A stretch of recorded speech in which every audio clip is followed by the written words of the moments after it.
They actually have a plan for today's Nice Guys on Business podcast. You don't want to miss it.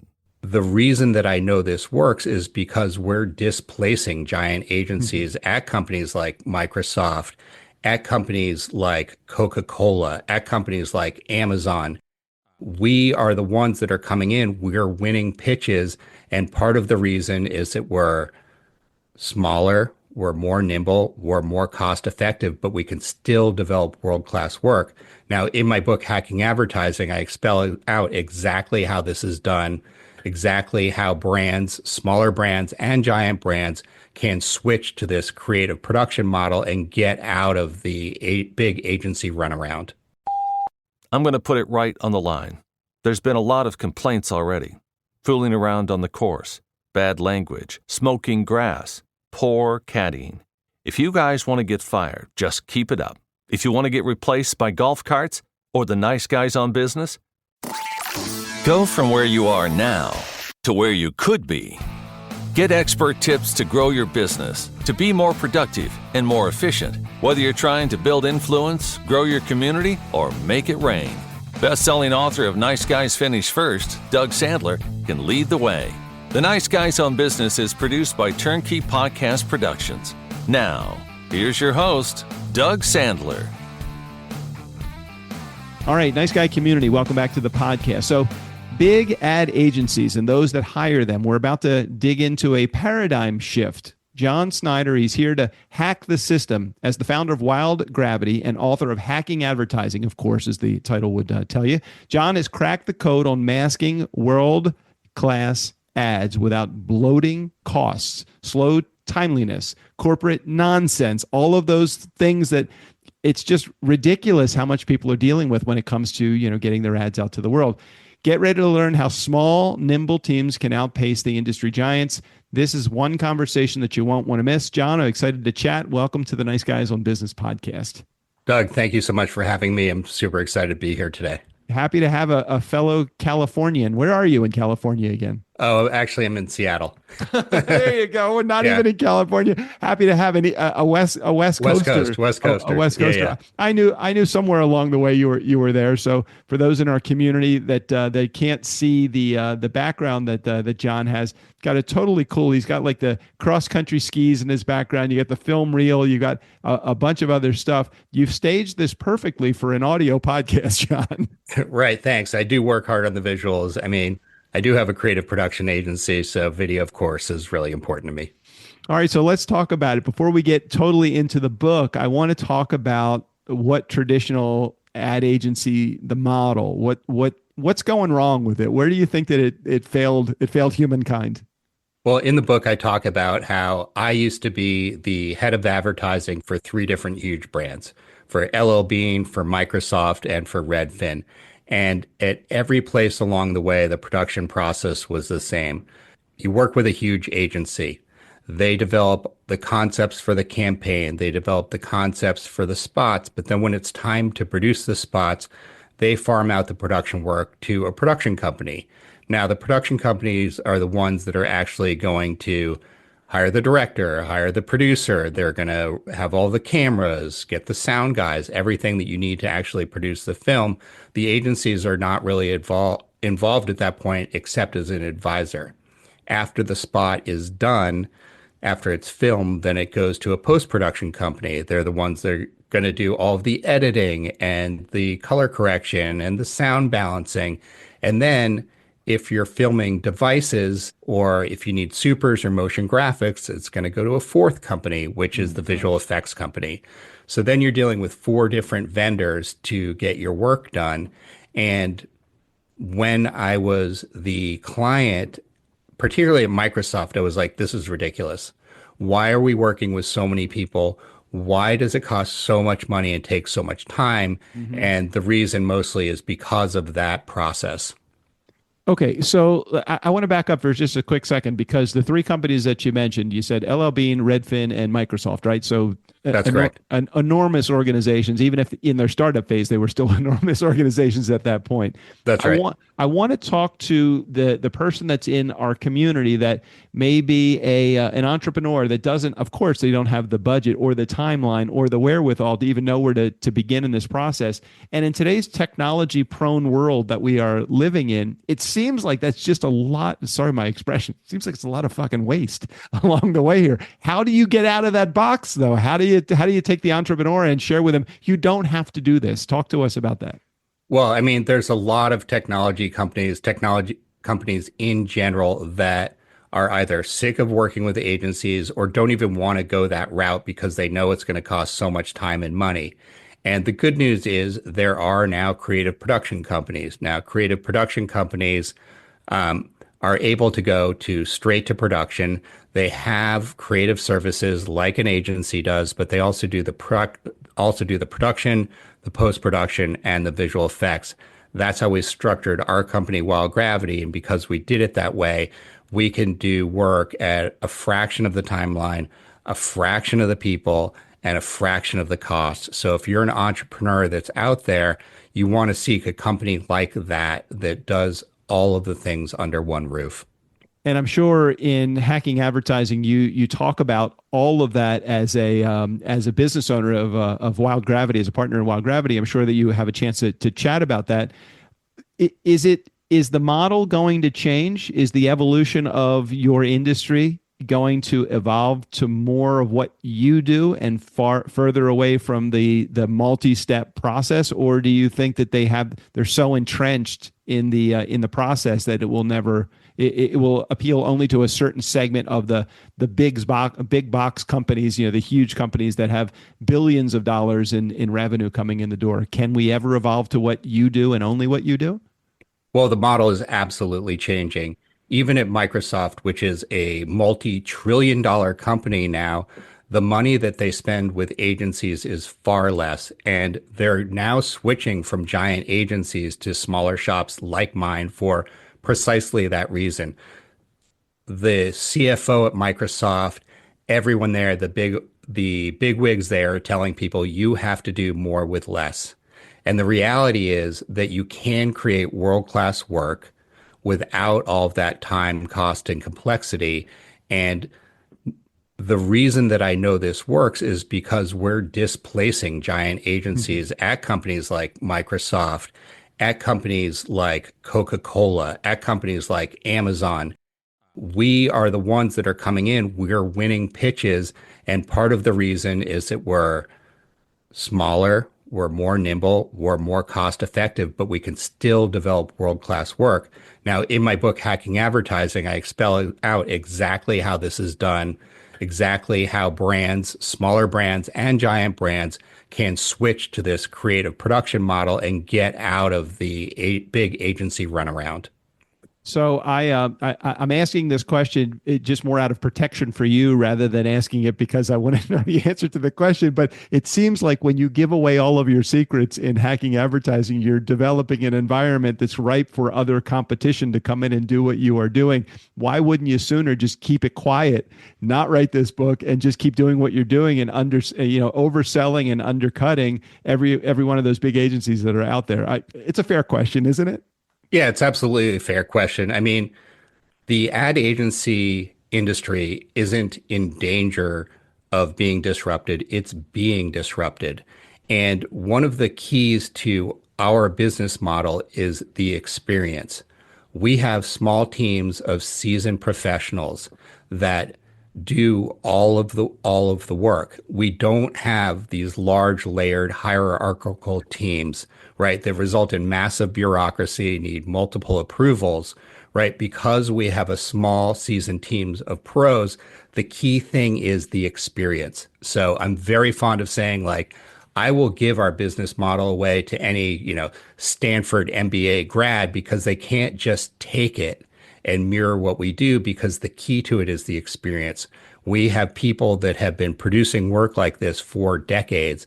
And because of that, we're able to produce the work much quicker, faster, and easier. And frankly, I don't mind if there's more people like that out there. Mm-hmm. I know that there's other people that are trying this anyway. And so I want to give the keys to the castle and, let's get those big agencies out of the way. It's time for a new breed of agencies to come in.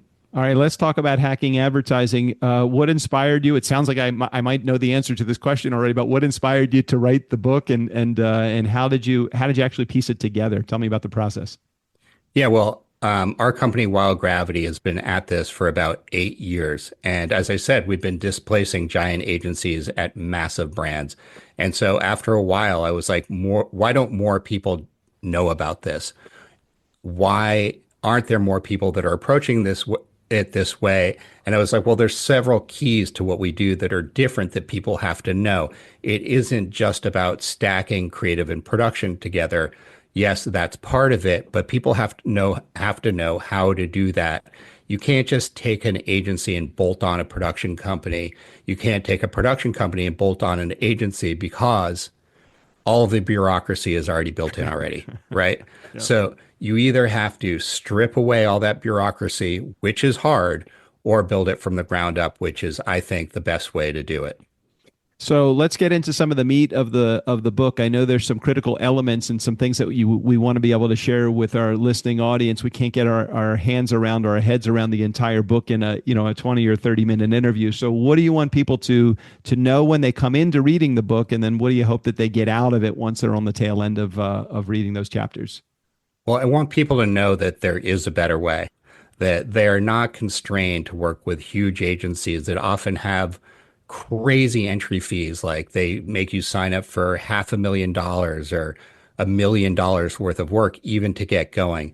There is a way to create world-class creative that can live on any television screen, any cinema screen, without all of that cost and complexity. I want people to understand how to do it and all of the different things that are important, including how to build small teams of pros, and then how to scale. One of the things that people often wonder about a company of our size is like, well, it's great that you have a super small team and you're nimble, but like, what do you do when you get a huge project? Well, our key here is we maintain a partner network of other seasoned professionals, right? So that when we get a huge project, we can scale from our core group of 10 people up to 60 people, up to 100 people in a matter of days, and we do it all of the time.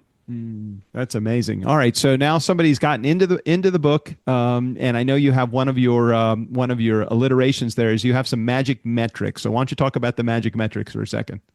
Yeah, so in advertising, there's 5 metrics. I call them the 5 magic metrics, and the reason they're magic is because when you hit on all 5, you're going to have a successful ad.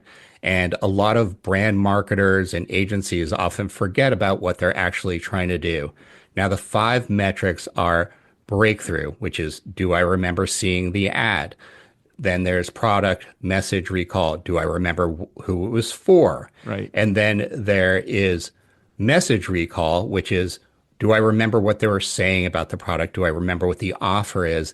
And then likability, which is obvious. Do I like it? And that all drives down to purchase intent. And if you hit on those first 4, you're going to have high purchase intent, which is, of course, what we all want, right? At the end of the day, we're selling a product. We want people to buy it. We're trying to drive more revenue. So talk about who the book is directed towards. Who do you hope is picking up a copy of this book, checking out the 5 magic metrics and saying, you know what, I think that is outstanding. I need to figure out how to make this work. Who is reading that? The main target is brand advertisers, other heads of advertising, CMOs, anybody that's in charge of leading a marketing organization that has to create world-class ads and is basically just sick and tired of the big agency runaround, or doesn't even want to engage with an agency because they're so scared of that. As you were putting together the book, I know that I can recall writing in 2014, I wrote a book called Nice Guys Finish First, and just going through the process, I wrote down like the different lessons that I learned in my life, the different stories that I shared, the principles that I wanted to, and then I had to kind of combine all of these things together. What was your process for actually putting the book together? The process was going through, That's right. all right. That's all I right. mean, That's all right. I understand. Trying to even remember what my process was putting together, that wasn't an easy. I'm just curious what your own process was in putting it together. I don't think there's a right sure. answer there or a wrong answer. There's just what did you do to put your Yeah. book together? Now, I'm going to go ahead and give a shout out to one of my mentors was a guy, Joshua Sprague. And what Joshua Sprague offers is this 30-day book writing challenge. Oh, And what he does is he gives you a different task each day. And some of them are psychology based. You don't even realize that what you're working on when you're doing it. He'll be like, what are the things that you really want to tell the world? And you'd be like, okay, this, and this. And you'd go, okay, that's the mission statement. And then he'd be like, okay, what are all the different things that you would want to talk about? And you write a list of 20 or 30 things. And then he'd be like, okay, that now is your table of contents. And you'd be like, oh my wow. God, I didn't even know I was doing that. And then each day you would drill down on a different chapter. And because it's broken down in all of these bite-sized chunks, I was able to write the entire book in 30 days. That's incredible. That is truly incredible. I'm going to make sure that we put a link in the show notes to so that you have access to the book. As of the airing of this, we are in pre-order right now. We are recording this on February 26th of 2025. The book officially comes out, I think it was the first week of April. Is that right? It's actually the last week. The book is available April 29th, Got but it. you can go to Amazon right now and pre-order it. And if you just go, if the one thing you remember is go to Amazon and search hacking advertising, my book is the first one that will come up.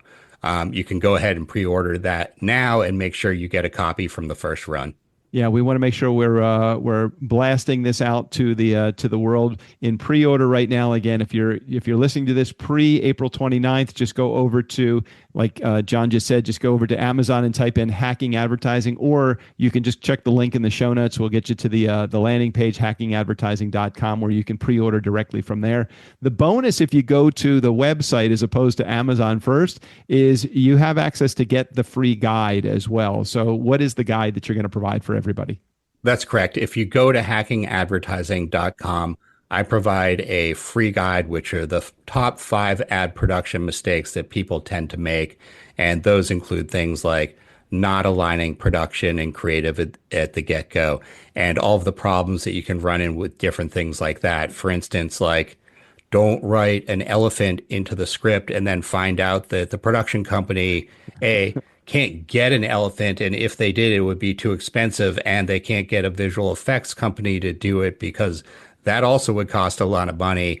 And then even AI, you're not going to get exactly what you want. So you want to make sure that you're aligning creative with production from the get-go. And that's just one of the things I talk about in this free guide. If you go to hackingadvertising.com, you can get this free guide.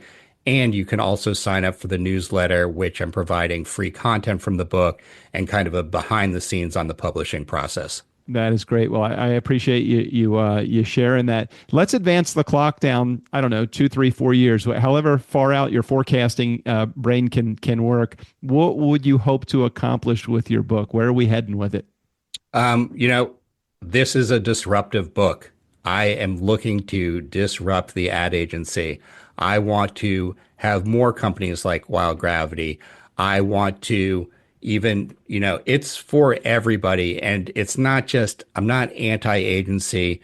Agencies are tremendous at what they do, but what I am anti is anti-process. The process itself is ridiculous and it needs to change, and it is changing. And so in a few years, I hope there's a lot more companies like ours. And I hope that agencies take this to heart and start building out vertical capabilities within their own shops. And I want CMOs to be able to save money, but still make great work. Awesome. Well, I appreciate you sharing that. If it's okay, I'd love to take a right turn for just a quick second, leave the book and the agency behind, just so we can talk about your personal life for a second. Are you good with Sure. that? Okay, Yeah. cool. So what do you do up in the great Northwest outside of what you do here, sharing your content and your professionalism with the world? What is it that you that are your hobbies that you enjoy doing? Sure. I mean, I love living in the Pacific Northwest. One of the main features is the mountains. I love to ski.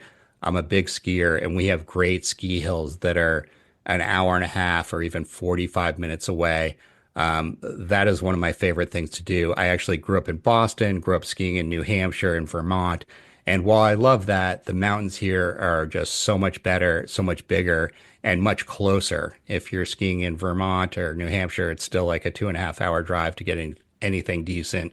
Here, I can be at Crystal or Stevens Pass in 90 minutes. Nice, nice. And of course, behind every great agency owner or partner is the person or people that support you. So, who in your life is the support mechanism for all of the stuff that you got going on in your professional world? My wife, Ellen Sneider, and my kids, Max and Sadie Sneider. All of this is for them. I like to remind myself because I get obsessive. If you're somebody that has founded a startup, you're going to be doing a ton of work. If you're crazy enough to write a book on top of that, you are going to be maniacally focused on that. And because of that, a lot of times I'm not present when I'm present. And the thing that I like to do is remind myself, I don't work for me, I work for them. Yeah, and so great. The book is dedicated to them. And those are absolutely the most important people in my life. Nice. Well, I was just got finished recording earlier today. A buddy of mine who is a client also. His name is Ron Boxstaller, and he created a book that's about aligning getting some balance back in your life. He's an owner of a company for decades. Really enjoys the whole process of finding balance in his life. So, is there something that you do to kind of force yourself into the corner of balance so that you're not always dealing with the agency side of things, or not just forgetting about business and focused on everything else that's in life? What do you do to balance yourself? Yeah, I mean, that's super important. Obviously, I like to, take time to enjoy activities like skiing, and in the summer, I like to play golf. But on a day-to-day basis, I like to get home, make sure that I can get home, eat dinner with my family, and then turn off all of my electronics, put down the phone, turn off the laptop, and just hang with the family. Usually even just watching a couple hours of television, watching a new series is great. Right now I'm loving White Orchid. Oh yeah. Fantastic show. But yeah, my wife and I like to latch onto a new series periodically, and that's a great way to relax. And I like to at least just take a couple of hours before I go to bed to turn my brain off from all the stuff to do to promote the book and all the stuff I need to do to manage the agency. Yeah, I totally hear you. And I am a series fanatic myself. Netflix is one of our big to-dos on a daily basis. And we generally see a show that's like 6 or 7 seasons, and it'll be like, oh, that's great. That'll be a good weekend worth of watching. Right, yeah. So, Jon, thanks for sharing again your expertise and what you're all about, and your in your genuine nature, man. It's really cool to have you on the show, and thanks for sharing your book. Doug, it's absolutely been such a pleasure. Thank you so much for having this on. And I gotta say, I just love the whole nice guys thing. When we started Wild Gravity, we're like, can we make a rule that we're not going to work with assholes? Yeah, the no asshole rule. That's an easy one to make. Exactly. Right? Like we've been in this industry long enough. Let's just work with people we like. Oh gosh, it's so great to hear that. I think about it. I know I just told you we're going to wrap up, but you just gave me just another topic to talk about. I think about the early part of starting our production business, TurnKey, and anybody that had a checkbook was a client. And that became a really big problem for us, because that would mean that anybody would become a client, and that's exactly who became our clients. And we started to discover who we didn't like and who was challenging to work with, and who felt like they were entitled because they wrote us that check, that they were entitled to everything, unlimited carte blanche to our schedule, our timing, our services, and all of that. And I don't know about you, but I'm assuming that's probably not how you run your business. Yeah, no, exactly the same problem. It's like you get a client like that just runs your agency ragged, and at the end of the day, it's not worth it. You end up burning out your staff. Nobody's happy. And then also the work isn't as good. Like, it's just so much more productive to work with nice people, people that respect you and respect the work that you're doing. And it always ends up in higher quality work. Short story at the very end of this as we head out. John, when he originally requested to be on the show, he was doing his due diligence, which was great. And I hope you don't mind I share this story, I don't mind. John. If you This do, is funny. We'll just edit it out. Absolutely. So when John was interested in coming on the show, he did some due diligence. He wanted me to send him a link to the show, he said, "What's the name of the show?" And I sent him the name of the show. And I probably was the one that didn't link the name of the show. So he's looking for the nice guys on the internet or wherever it was, and he came across this other show, and it was just like these two guys in the basement or something. Maybe you can share a little bit more. Yeah, about exactly. It was like, I looked up this show and I found, obviously it's this random show not tied to you guys at all. And it's basically like two guys that had graduated college together doing bong hits in the basement and talking to their buddies. And I was like, oh my God, what did you sign me up for, Doug? No, don't get me wrong. That is all stuff that we do, but we do it hopefully a little bit more professionally, and we've been doing it for 10 years now. So at least it passes as good content. So much better, I have to say, much better. So much fun. Hey, John, I really appreciate you being on the show, and thanks for sharing what you had with us and hacking advertising. And we'll make sure we get more information to our audience. Thanks for being here. Thanks again. This has been an absolute blast. A nice guy community. Never wow, if I could say that one more time. Never underestimate the power of nice. Again, special thanks to Jon Sneider. All of his information, including access to the Amazon page that's there, his landing page, which is really the important page. I love to sell some books. I also want to make sure that you guys are really aware of what Jon is all about. And I think that if you go to the landing page, which is hackingadvertising.com, you'll really get a better picture of what Jon does from the many, many people that you'll see on the Amazon pages that are there, and the distractions that you'll see when you get to Amazon. So don't buy anything from Amazon other than Jon's book right now, but head over to hackingadvertising.com. Steve O'Brien, go ahead and take us out of here. Are you sure the legal department cleared this? Okay then. For the nice guys on business, I'm Steve O'Brien. Hey, if these bozos want to get sued, that's their business. Leave me out of it. Wait, we have a legal department?